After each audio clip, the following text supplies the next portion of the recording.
AI is getting completely out of control. So much so that John MacArthur was impersonated, and really any one of us could be impersonated.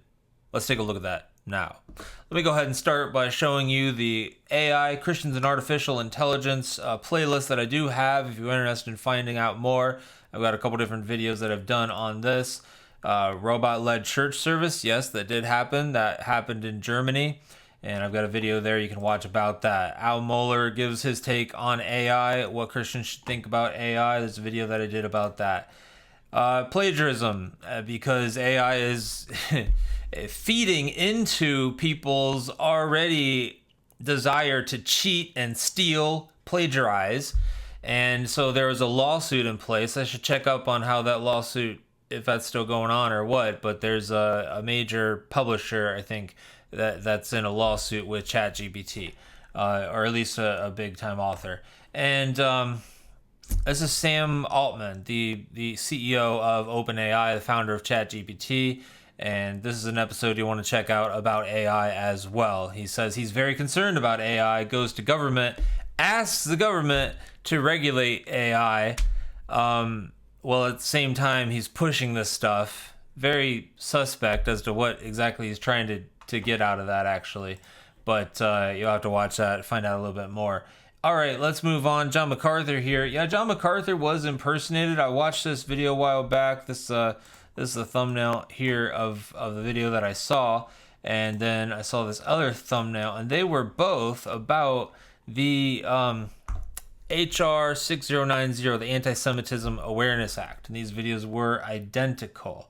Except for a small difference. So this is what the video began with John MacArthur, and I'm going to play this on mute. So, you've got John MacArthur, you've got a clip of John MacArthur talking about persecution, and you can use that. That's fair use to use some of John MacArthur's clip and then move into things that you want to say later on, so you can go on and do that. And so this man did that. He played a clip of MacArthur, and then he said some things of his own. He said, I never thought I'd see the day when we potentially would have the Bible be banned, and some other things that he said. And so it was an interesting short little video. He shared what he thought about that, and that was from this Walking in Truth ministry. Well, then I found this other video was recommended, and that video is no longer available now. Good for Grace to You. They got that taken down. This video is no longer available due to a copyright claim by Grace to You. This channel was making multiple videos where they were cloning the voice of John MacArthur. So they began the video with the John MacArthur clip, and then it went into the things that were said, and the things that were said were the things that this man said in his original video. Everything that he said, this thief on this other channel ripped off the transcript of what that guy said in that video. So the first video here, the one that I'm showing you, the Walking in Truth ministry, he took that transcript, ripped it off, made a video of his own, put the MacArthur clip at the beginning, followed that clip by the rest of that transcript being read in an AI-generated John MacArthur voice. An AI-generated John MacArthur voice.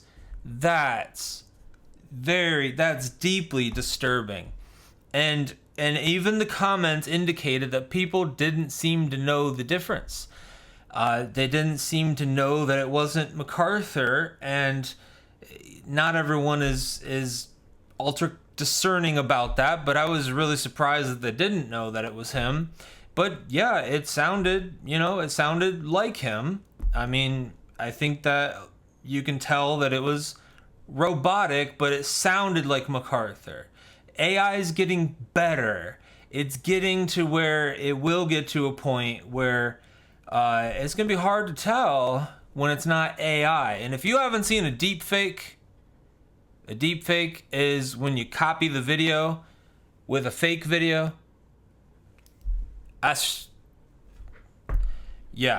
just scary when you see that, because of what is possible now. So, all right, we're going to move on. That's just what happened with John MacArthur, but fortunately it looks like they got that taken care of. But I'm gonna go try and find this channel again because they were doing multiple videos. I just can't remember the name of. Oh well, I've got it here. No, that doesn't tell me what the channel is.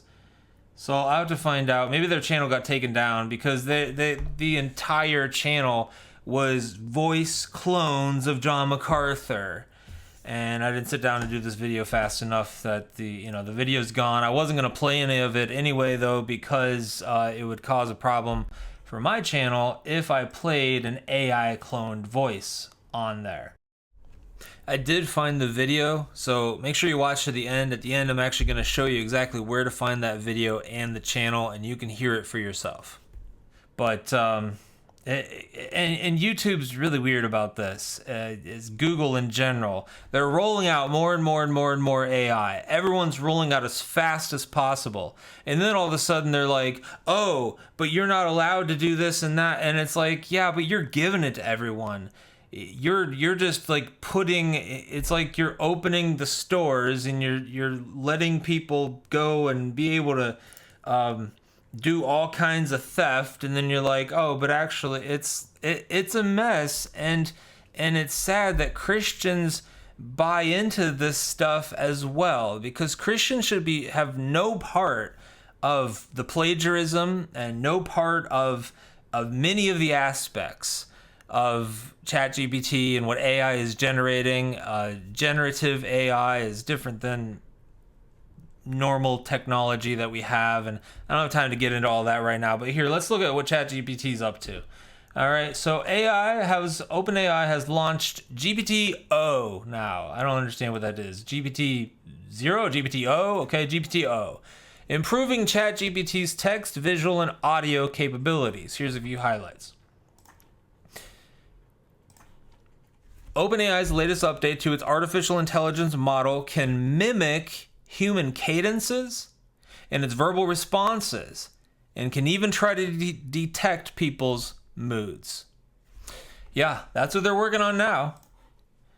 It also took a stab at extrapolating a person's emotional state by looking at a selfie video of their face, deciding he was happy since he was smiling, and translated English and Italian to show how it could help people who speak different languages have a conversation.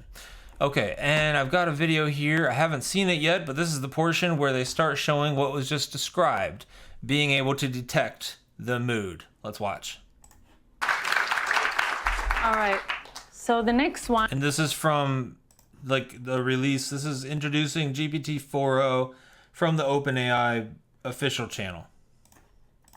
Is from Burrito John 78, who asks, can you tell what you're feeling just by looking at your face?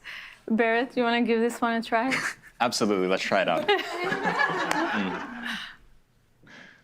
Hey, Chat GPT. Hey there, what's up? How can I brighten your day today? Okay, yeah, so I'm going to show you a selfie of what I look like, and then I'd like you to try to see what emotions I'm feeling based on how I'm looking. Sounds like a fun challenge.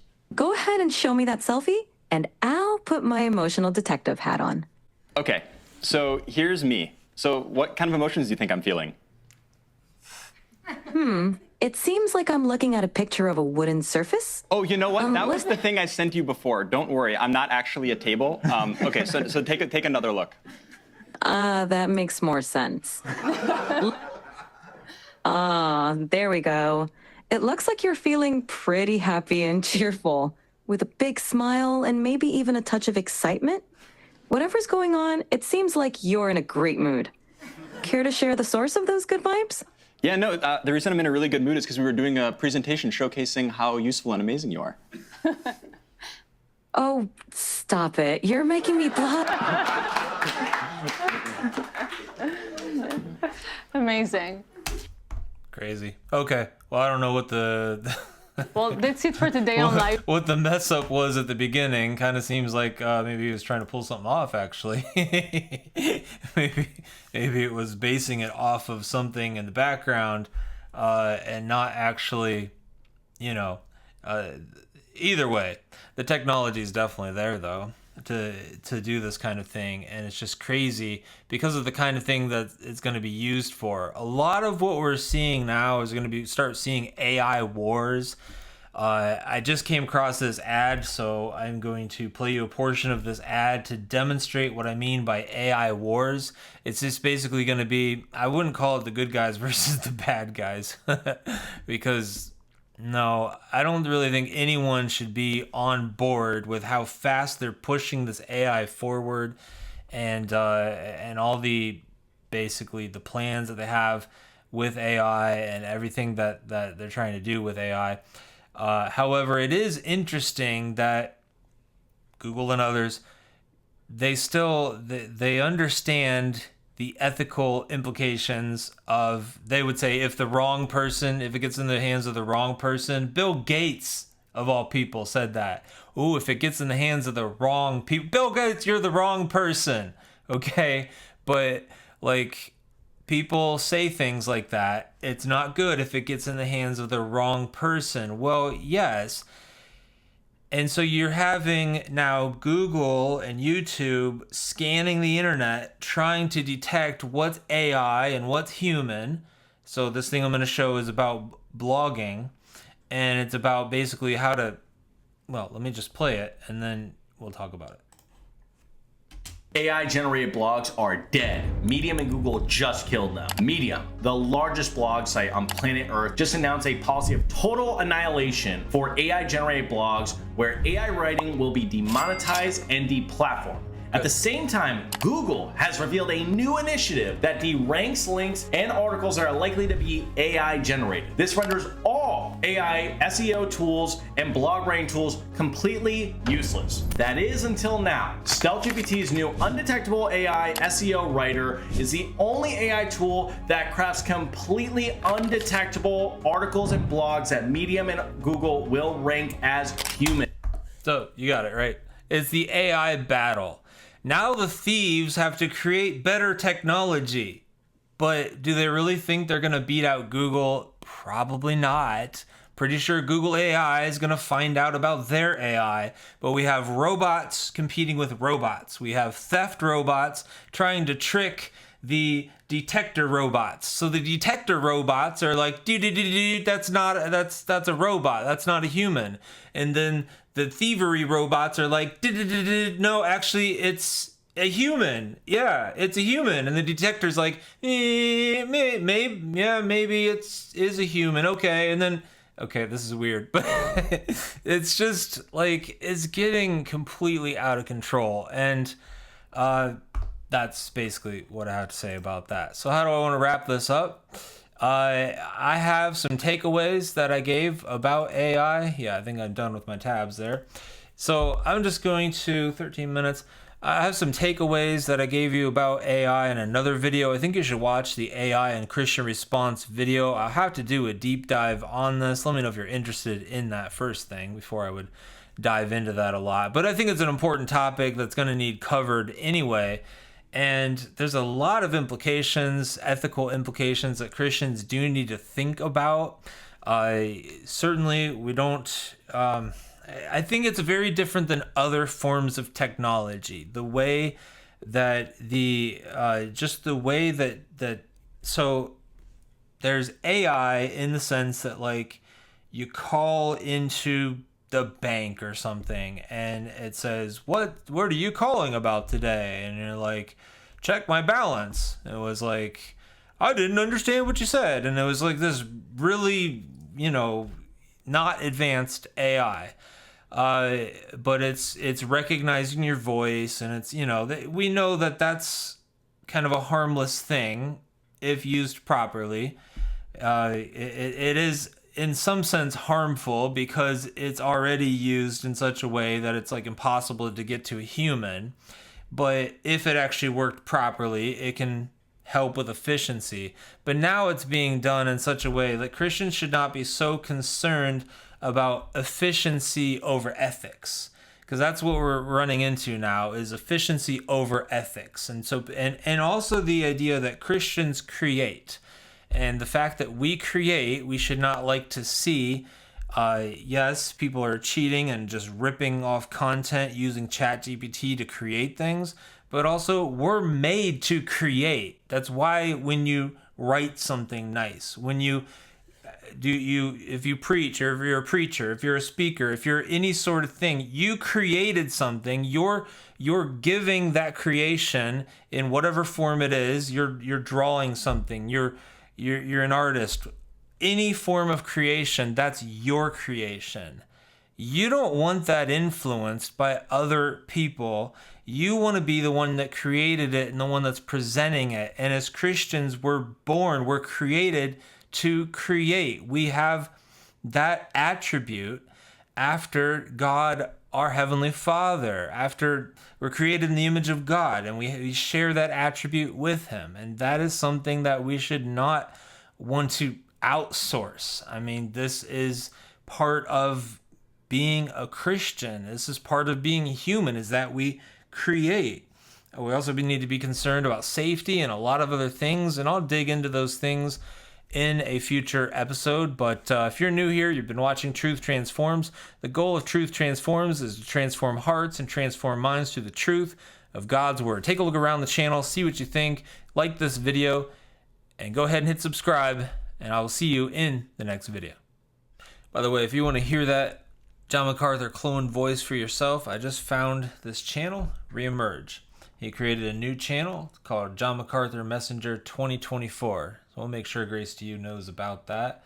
If you search for new 6090 bill, does it make the Bible illegal? John MacArthur Messenger 2024. Then you can go and you can hear this for yourself. You'll see it plays the John MacArthur clip there at the beginning, and then it rolls into John MacArthur's cloned voice with a bunch of B-roll in the background, and it's impersonation. It's very disturbing and certainly a violation of anything that you can do to be impersonating someone else. So anyways, if you want to know what I'm talking about by hearing it for yourself, you can go find that and hear it for yourself.